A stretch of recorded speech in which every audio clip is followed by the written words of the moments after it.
prediction that this has been one of the most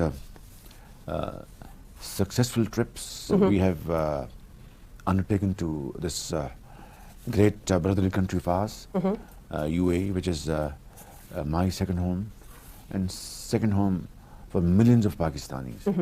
And I'm very grateful to the leadership of UAE, particularly my brother, His Highness Sheikh Mohammed bin Zayed, who is a very, very affectionate brother and a great supporter of Pakistan, and has من قربهم يعني. He wants Pakistan to progress, the people of Pakistan to become happy and prosperous, and in that he has been extreme. Sheikh Zayed, Allah grant him place in Jannah, was a great friend of Pakistan.